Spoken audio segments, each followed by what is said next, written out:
ফিরে আসছি astrology class in Bengali সিরিজের how to make a prediction পার্টের অন্তর্গত 4 নম্বর ক্লাসে। এই ক্লাসগুলিতে যারা আমাদের এই জ্যোতিষ ক্লাসগুলি ফলো করে জ্যোতিষ সম্পর্কে কিছু ধ্যান ধারণা অর্জন করতে পেরেছেন, তাদের জন্য এই ক্লাসগুলি আমার মনে হয় অত্যন্ত উপকারী হবে।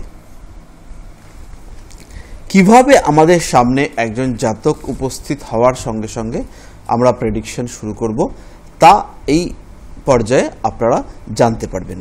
অর্থাৎ যতটুকু জ্ঞান আর কি আমি লাভ করেছি তা আপনাদের সঙ্গে শেয়ার করব। আমি Shantanu Shastri, Rishibani institute of Vedic অ্যাস্ট্রোলজির পক্ষ থেকে আপনাদের সবাইকে আধুনিক জ্যোতিষের এই অনুষ্ঠানগুলিতে স্বাগত জানাই।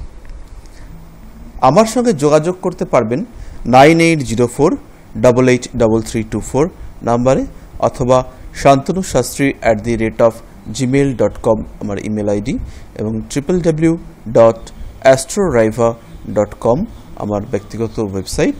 এখানেও আপনারা যোগাযোগ করতে পারবেন।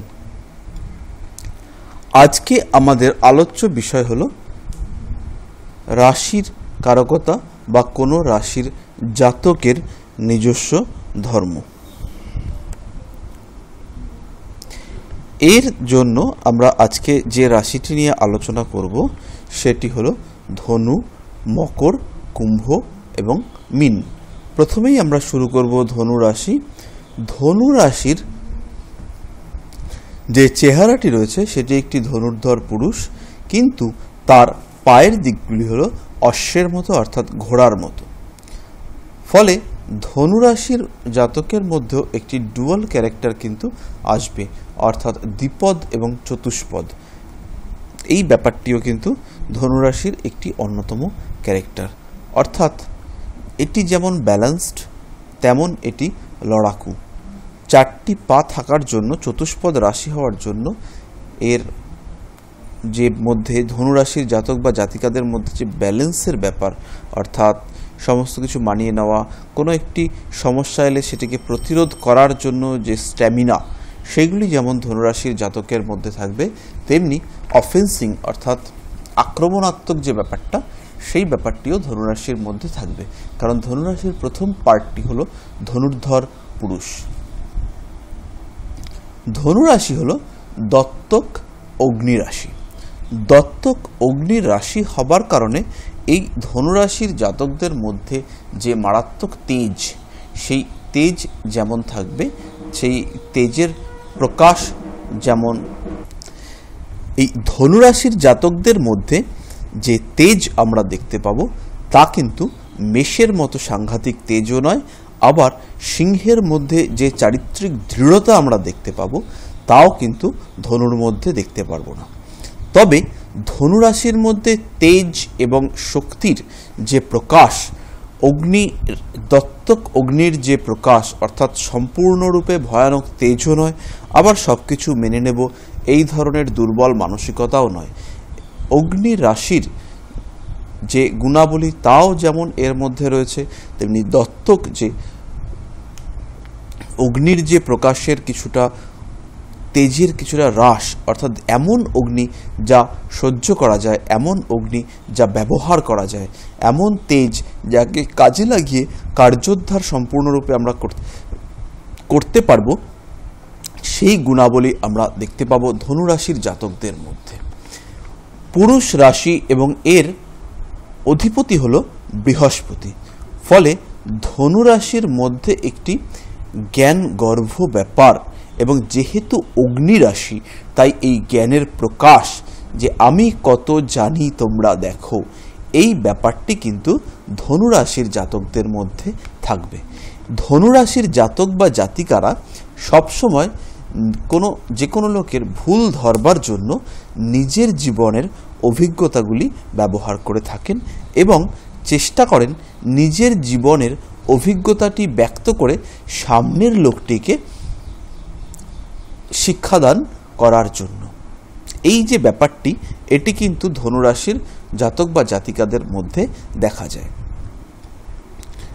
বৃহস্পতির জাতক হবার জন্য এবং ধনুরাশির ক্যারেক্টার অগ্নি দত্তক হওয়ার জন্য, রাশিটি পুরুষ হবার জন্য এদের মধ্যে কিন্তু যথেষ্ট তেজ এবং দীপ্তি যেমন প্রকাশ পায়, তেমনি এদের মুখাবয়ব হয় কিন্তু বেশ সুন্দর। চেহারা হয় বেশ মাঝারি থেকে ভারীর দিকে, বড়সড় টাইপেরই চেহারা হয় জেনারেলি ধনুরাশির জাতকদের। এরা ধনুরাশির জাতকদের জেনারেলি বন্ধু ভাগ্য খুব ভালো হয়, এবং ধনুরাশির জাতকদের যে স্ত্রী হয় তারা জেনারেলি স্বামীর প্রতি যথেষ্ট আনুগত্য সম্পন্ন হয়, এবং তাদের মধ্যে কিছুটা শিশুসুলভ আচরণ থাকে, যদি না এক্ষেত্রে অন্যান্য কোনো গ্রহ এসে ডিস্টারবেন্স ক্রিয়েট করে। ধনুরাশির জাতক বা জাতিকারা পরস্পর অন্যান্য এদেরকে মানে সামনে আসা ব্যক্তিবর্গকে সাহায্য করতে মোটামুটি ভালোই বাসেন, তবে সেক্ষেত্রে একটি ব্যাপারে এরা নিশ্চিত হয়ে নেন। মেষ রাশির জাতক বা সিংহের জাতকরা যেমন আপনি সাহায্য চাইলেই সাহায্য করবে, ধনুর জাতক কিন্তু যাচাই করে নেবে যে সেই সাহায্যের আপনার প্রকৃত প্রয়োজন আছে কি না। এরপরে আমরা আলোচনা করব আজকে মকর রাশি নিয়ে। মকর রাশিটি হলো অত্যন্ত শক্তিশালী একটি রাশি। শক্তিশালী হওয়ার কারণ হলো এটি চর এবং পৃথ্বী রাশি। পৃথিবীর যে দৃঢ়তা, পৃথিবীর যে গাম্ভীর্য, পৃথিবীর যে শক্তি, পৃথিবীর যে গুণ, অর্থাৎ ভিতরের সমস্ত তেজকে বাইরের মাটি দিয়ে, বাইরের মৃত্তিকা, বাইরের স্নিগ্ধতা দিয়ে ঢেকে রাখা, এটি কিন্তু মকর রাশির অন্যতম বৈশিষ্ট্য। এদের দেখে বোঝা যাবে না যে এদের মনের মধ্যে কি চলছে। এরা প্রচণ্ড পরিশ্রমী প্রকৃতির, এরা প্রচণ্ড আমাদের জাগতিক ঐতিহ্যের প্রতি শ্রদ্ধাশীল, আমাদের নিজস্ব যে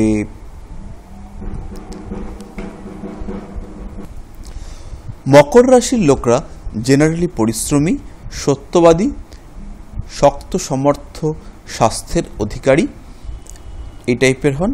সাধারণত এদের চোয়ালের যে এই জায়গাটি কিছুটা স্ফীত হয়, অর্থাৎ চোয়ালের যে শার্পনেস ব্যাপারটা এটা একটু কম থাকে, অর্থাৎ গালের নিচে যে হাড়টি এটা কিছুটা বেরিয়ে থাকে। তবে কুম্ভ রাশি বা লগ্নের ক্ষেত্রে এই ব্যাপারটি কিন্তু এর প্রকাশ কিন্তু আরও বেশি। এই যে চোয়াল এর যে এই জায়গাটা কুম্ভর ক্ষেত্রে কিন্তু অনেকটাই ছড়ানো প্রকৃতির হয়, যেটা মকরের ক্ষেত্রে সেটা দেখা যায় না। তবে মকরের ক্ষেত্রে মুখের যে শেপটি হয় এটা কিন্তু অনেকটা স্কোয়ার টাইপের হয়, এই টাইপের এদের মুখের শেপ হয়। সাধারণত মকর রাশির জাতকরা সত্যবাদী এবং দীপ্ত মানসিকতা সম্পন্ন, তেজি মানসিকতা সম্পন্ন হন। এরা শিক্ষক হিসেবে খুব ভালো হন। এরা লোকের সঙ্গে মিশতে পারেন, লোকের সঙ্গে যোগাযোগ করে এবং কথাবার্তা বলতে এরা যথেষ্ট ভালো পারেন। এরা অত্যন্ত যুক্তিবাদী প্রকৃতির মানুষ হন। সাধারণত কেউ কোনো একটা কিছু বললে এসে সেইটিকে কিন্তু এরা সহজে মেনে নিতে চান না। তবে মকর রাশির এই চর পৃথ্বী রাশির যে ব্যাপারটা, এটি হচ্ছে মানে পুরনো ঐতিহ্য বা সংস্কার তা যদি অযৌক্তিক হয়, তাকে ভেঙে নতুন সংস্কার, নতুন সঠিক জিনিস এবং যার ফলে পুরনো সংস্কারটির ডেভেলপমেন্ট হচ্ছে, সেই ধরনের কাজ করতে এরা কিন্তু যথেষ্ট পারদর্শী হন। আসছি আমরা কুম্ভ রাশিতে। কুম্ভ রাশির সিম্বল হলো একটি জল ধারণকারী ব্যক্তি বা মহিলা, যার হাতে একটি কলসি আছে এবং তার মধ্যে রয়েছে বাতাস। এই বাতাস কিন্তু এখানে বদ্ধ, অর্থাৎ বায়ুর যে গুণাবলী, অর্থাৎ যেটা হচ্ছে গিয়ে যে কোনো জায়গার আকার, আয়তন সমস্তটা দখল করে নেওয়া, সেটা যেমন এর মধ্যে আছে, তেমনি সেই বায়ুর মধ্যে কিন্তু যে চাঞ্চল্য, চরের যে চাঞ্চল্য, তা কিন্তু এর মধ্যে নেই। এর যে বায়ু, এটি কিন্তু স্থির বায়ু। ফলে কুম্ভ রাশির জাতকরা এরা কিন্তু খুব বেশি চঞ্চল প্রকৃতির হন না। সাধারণভাবে এরা তুলনামূলকভাবে কম পরিশ্রমী হন। শারীরিক দিক থেকে এরা যে প্রচণ্ড শক্তিশালী তা কিন্তু হন না। কুম্ভ রাশির জাতকরা সত্য কথা বলতে ভালোবাসেন। যেহেতু এদের দ্বিতীয় ভাবটি হলো মীন, এরা খুব বেশি কথা বলতেও ভালোবাসেন। নিজের কথা লোককে মানিয়ে নেওয়ার জন্য যে বিশেষ গাম্ভীর্য, বিশেষ করে কথার যে দাও কথার যে ওজন, সেটি কিন্তু কুম্ভ রাশির জাতক বা জাতিকাদের মধ্যে বেশ ভালোই থাকে। কুম্ভ লগ্নের ক্ষেত্রেও এই ব্যাপারটি আমরা লক্ষ্য করতে পারি। মাঝারি আকৃতি বিশিষ্ট সাধারণত হয় কুম্ভ রাশি বা লগ্নের জাতক বা জাতিকাদের শরীর। এর আগে আমরা যেটা বললাম, মকর লগ্নের ক্ষেত্রে কুম্ভ রাশির জাতক বা জাতিকাদের এই যে হাড়টা, এই যে চোয়ালের যে হাড় যেটা কানের কাছাকাছি পর্যন্ত গেছে, এই হাড়টা সাধারণত কিছুটা চওড়া প্রকৃতির এবং শক্ত প্রকৃতির হয়। এরা সাধারণত সংস্কার বিমুখ, অর্থাৎ নতুন কোনো ঘটনা, নতুন কোনো সৃষ্টিশীলতা পূর্ণ কাজকর্ম এরা কিন্তু বিশেষ পছন্দ করেন না। এরা পুরনো জিনিসকে আঁকড়ে ধরে রাখতেই বেশি ভালোবাসেন। বিশেষ সেবাধর্মী মানসিকতা এদের মধ্যে কিন্তু আসে না। এরা উচ্চ শিক্ষার দিকে বিশেষ আগ্রহী হন। উচ্চ শিক্ষার ক্ষেত্রে এরা খুব সিলেক্টিভ সাবজেক্টের দিকে, এদের মধ্যে রসায়ন সম্পর্কে জানার একটা সহজাত আগ্রহ কাজ করে।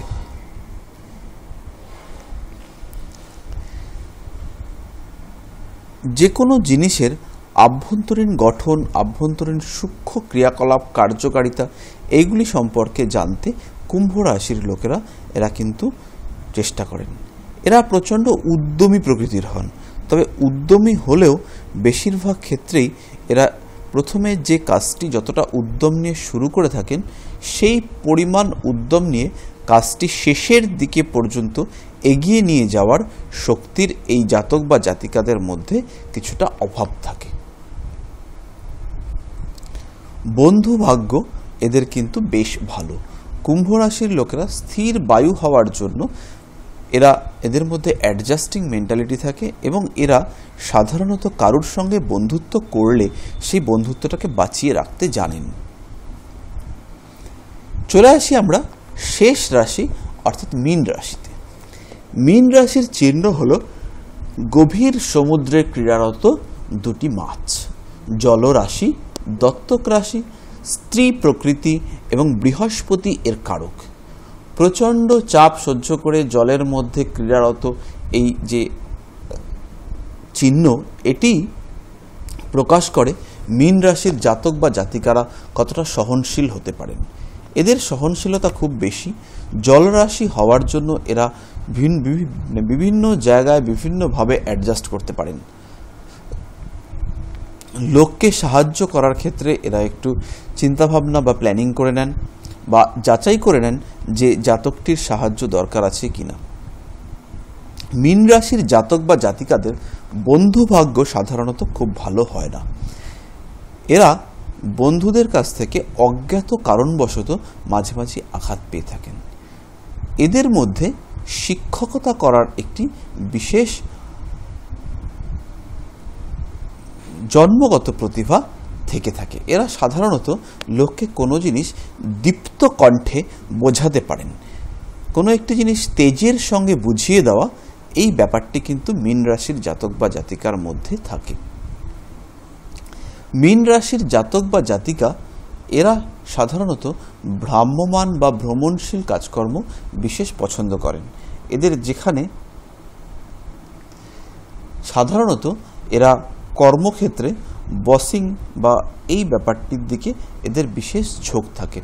সাধারণত বিদ্যালয়ের প্রধান, প্রিন্সিপাল, কলেজের ক্ষেত্রে এই ধরনের পদগুলি মীন রাশির জাতক জাতিকাদের জন্য আদর্শ পদ। এরা প্রচণ্ড চাপের মধ্যেও নিজেদের চিন্তা ভাবনাকে অটুট রাখতে পারেন।